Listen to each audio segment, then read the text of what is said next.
Imagine yourself standing at the edge of a cliff, looking into an infinite void. There is no sound, no movement, only the overwhelming silence of something that feels greater than you can comprehend. This is the abyss. But don't be mistaken. It is not just a physical place or an abstract idea. The abyss is a powerful metaphor, a symbol of the boundary where rational thought dissolves and transcendental mystery begins. At some point, we all come face to face with this abyss. It may appear as an existential doubt, an identity crisis, or even that moment when you ask yourself, what is the purpose of all this? It is uncomfortable, even terrifying, yet also irresistible. Because deep down, we know that the abyss is not just emptiness. It is a portal to transformation, to growth, to confronting the darkest parts of ourselves, the ones we avoid, the ones we hide, but that, paradoxically, hold the keys to our psychological and spiritual evolution. And here lies the paradox. The abyss challenges us to look inward, to face what is deepest and most unknown within us. But at the same time, it invites us to transcend, to go beyond who we are today. It is an invitation to explore the unknown, not just outside of us, but within us. So, take a deep breath and ask yourself, are you ready to face the abyss? Because throughout this video, we will explore how it is not just a symbol of fear, but also of courage, transformation, and above all, self-discovery. If the abyss is the portal, the void is what fills it, or paradoxically, what makes it so terrifying. The void is the manifestation of nothingness, a concept that has intrigued philosophers, artists, and thinkers for centuries. It is not just the absence of something, but a space loaded with meaning, where the certainties that sustain our existence begin to crumble. In philosophy, the void is fertile ground for metaphysical debates. It appears as a silent force that defies logic, a reminder that not everything can be explained or controlled. In art, it serves as the backdrop for expressing human anguish, the search for meaning, and the beauty that emerges from chaos. But in everyday life, the void is something we avoid at all costs. It manifests as that discomfort we feel when we are alone, without distractions, confronted only by our own thoughts. And this is where the void connects to the abyss. Because our abyss is not just a physical or symbolic space, it is an existential experience. It forces us to face the void within us, that space where easy answers disappear and difficult questions begin to arise. Who am I? Why am I here? What truly matters? Philosophers like Søren Kierkegaard and Friedrich Nietzsche dedicated their lives to exploring this confrontation with the abyss. Kierkegaard, for example, saw the void as a call to action, an invitation to take the leap of faith. For him, facing the abyss was an act of courage, an opportunity to transcend despair and find something authentically meaningful. Nietzsche, on the other hand, warns us about the danger of staring into the abyss unprepared. He reminds us that when we face the void, we risk being consumed by it.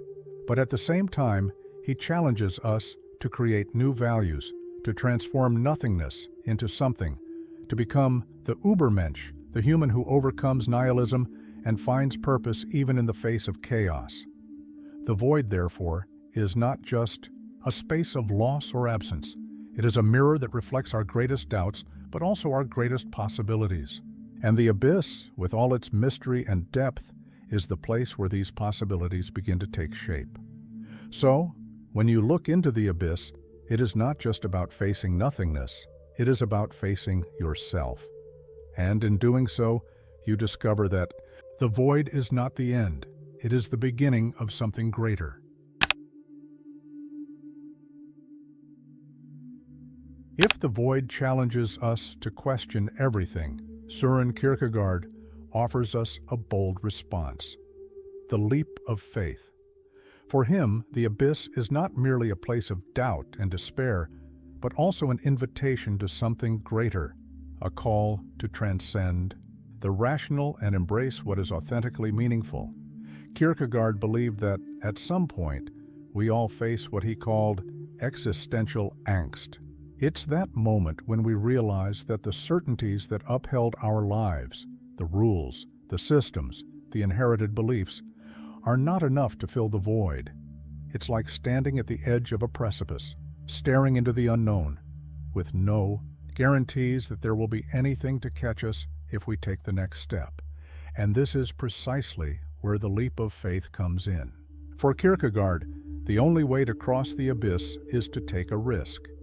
It is an act of radical courage because it requires us to abandon the safety of what is logical and predictable to embrace the uncertain.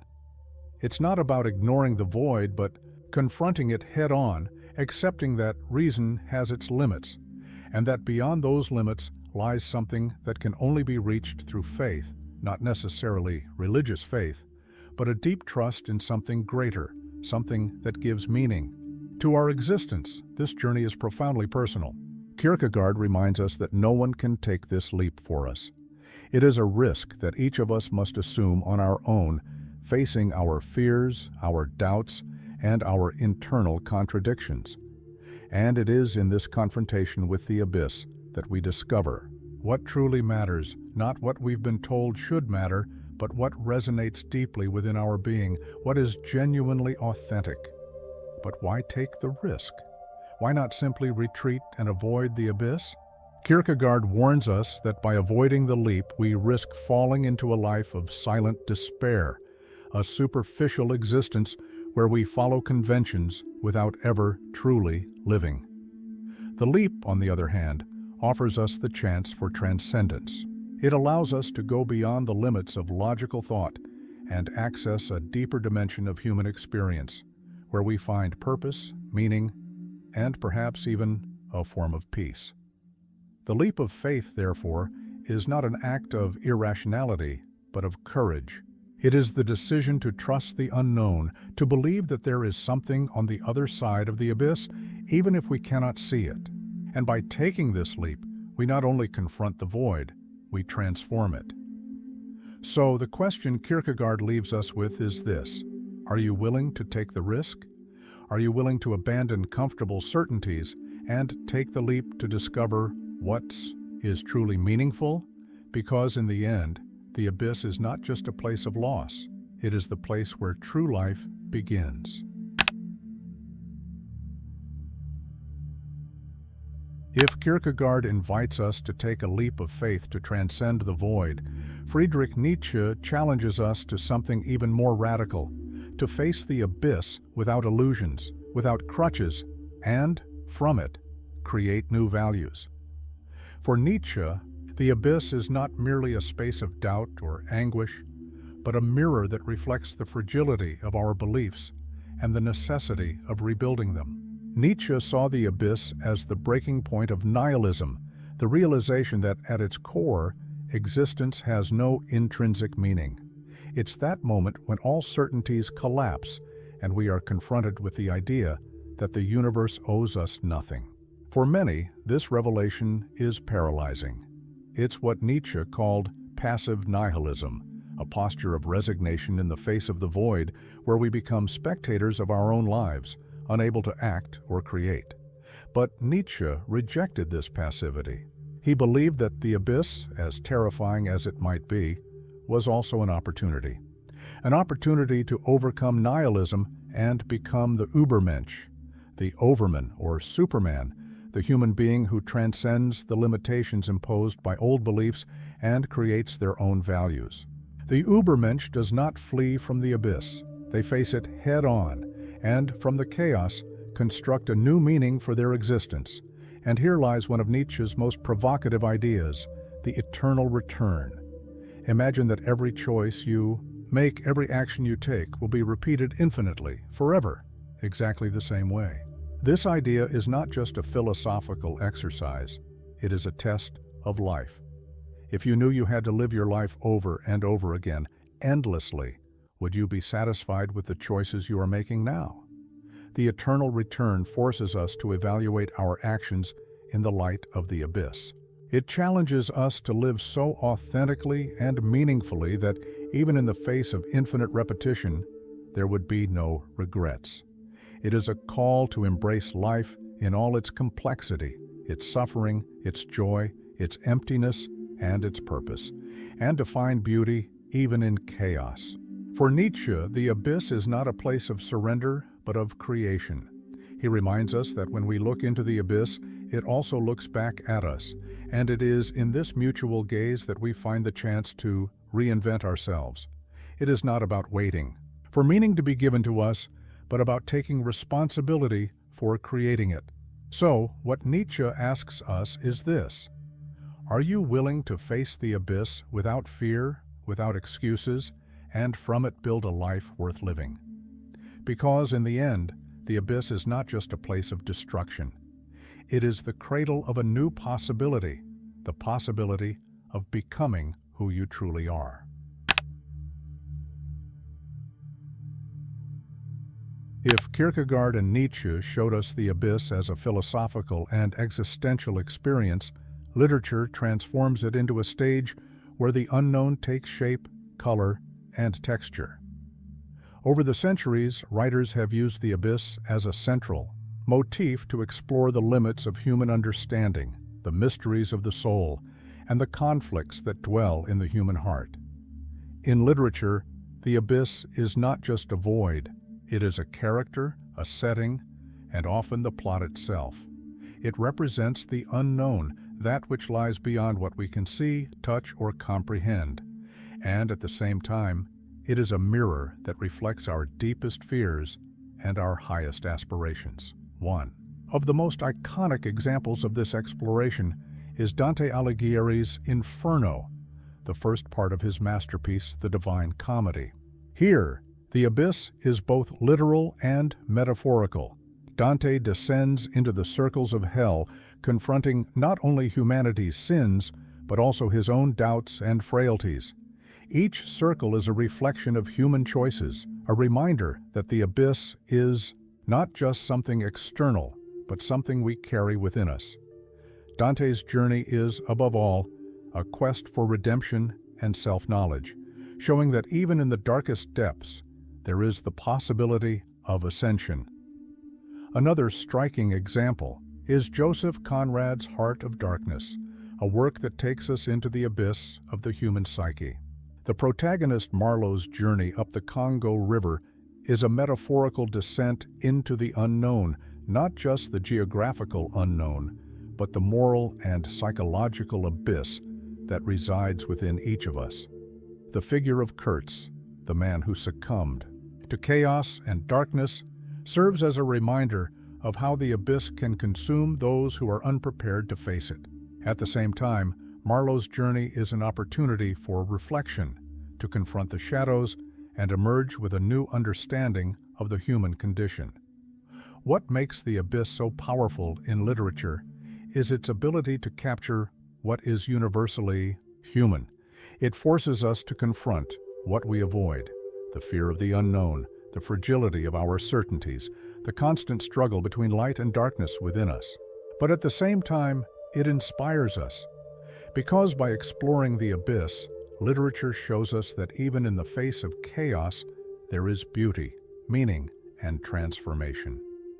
These stories remind us that the abyss is not just a place of destruction, but also of creation. It is the space where we confront our limits and, in doing so, discover who we truly are. Just as Dante found redemption and Marlowe found truth, we too can find something valuable by facing the abyss, whether it is real or symbolic. So, as you dive into these works, ask yourself, what is the abyss within you trying to reveal? Because, as literature teaches us, the abyss is not just an end. It is the beginning of a journey that, while challenging, has the power to transform us. If philosophy and literature have shown us the abyss as a space for questioning and transformation, psychology invites us to go even deeper into ourselves. Carl Jung, one of the greatest explorers of the human mind, saw the abyss as a vast and mysterious reservoir, the collective unconscious. For him, the abyss was not just an existential void or a literary symbol, but a psychic space where archetypes, myths, and primordial forces that shape who we are reside. The collective unconscious, according to Jung, is like a deep ocean that connects all of us. It is populated by archetypes, universal images, and patterns that represent fundamental aspects of human experience, such as the hero, the sage, the lover, and, of course, the shadow. And this is where the psychological abyss becomes most challenging. It forces us to confront the shadow self, that part of us that we prefer to ignore, hide, or deny. The shadow consists of everything we reject in ourselves, our fears, our weaknesses, our repressed impulses. It is the dark side of the psyche, the reflection of everything we do not want to be. But paradoxically, it is also where an immense potential for growth resides. Jung believed that to become whole, we must descend into the abyss of our own mind and confront this shadow, not to destroy it, but to integrate it. This process of integration is what Jung called individuation, the journey to becoming who we truly are. It is a path that requires courage because it means looking inward and accepting both the light and the darkness within us. It means recognizing that the abyss is not something external, but an essential part of our psyche. By confronting the shadow self, we discover that it is not just a source of fear, but also of power. It holds the keys to our creativity, our authenticity, and our capacity for transformation. When we integrate the shadow, we cease to be fragmented and become more complete, more aware of who we are and what we can be. But this journey is not easy. The psychological abyss challenges us to abandon the masks we wear for protection, to face our contradictions, and to accept that true strength comes from vulnerability. It is a process that can be painful, but is also profoundly liberating. Because when we emerge from the abyss, we are no longer the same. We are more whole, more authentic, more human. So, what Jung teaches us is that the abyss is not something to be feared, but something to be explored. It is a mirror that reflects not only our shadows, but also our light. And by facing it, we discover that the abyss is not the end, it is the path to transformation. And now I ask you, what is the abyss within your mind trying to show you? Because, as Jung reminds us, it is by confronting what we avoid that we find who we truly are. And in the end, the abyss is not just a place of darkness. It is the place where light begins to emerge. Throughout this video, we have explored the abyss in its multiple dimensions, as a metaphor, as an existential void, as a philosophical, literary, and psychological theme. But above all, the abyss is a journey that, while challenging, is a testament to the resilience of the human spirit. Facing the abyss is not for the faint of heart. It forces us to confront our deepest doubts, our darkest fears, and the parts of ourselves we prefer to hide. But as we have seen with Kierkegaard, Nietzsche, Jung, and so many others, the abyss is not just a place of destruction. It is a space of creation, transformation, and rebirth. When we have the courage to look into the abyss, whether it is the existential void, the shadow within us, or the limits of human understanding, something extraordinary happens. We discover that instead of being consumed by it, we can emerge stronger, more aware, more whole. The transformation that arises from this confrontation is not just a superficial change. It is an illumination that allows us to see life with new eyes, with a renewed sense of purpose. The abyss teaches us that the limitations we believe we have, whether emotional, intellectual, or spiritual, are not insurmountable barriers. They are invitations to transcend, to go beyond who we are today, and move closer to who we can become. It challenges us to abandon comfortable certainties and embrace the complexity of existence, finding unity and purpose even in chaos. And in the end, the abyss reveals a fundamental truth. It is not an enemy, but an ally. It is the mirror that reflects our capacity to grow, to create, to reinvent ourselves. It is the reminder that even in the darkest depths, there is always the possibility of light. So I leave you with this reflection. The abyss is not something to be feared, but something to be faced, because it is within it that we find the strength to transform ourselves. It is within it that we discover what truly matters, and it is within it that paradoxically we find ourselves. If this video resonated with you, share it with someone who is also facing their own abyss. And remember, the journey may be difficult, but it is worth it. Because in the end, the abyss is not the end. It is the beginning of something greater.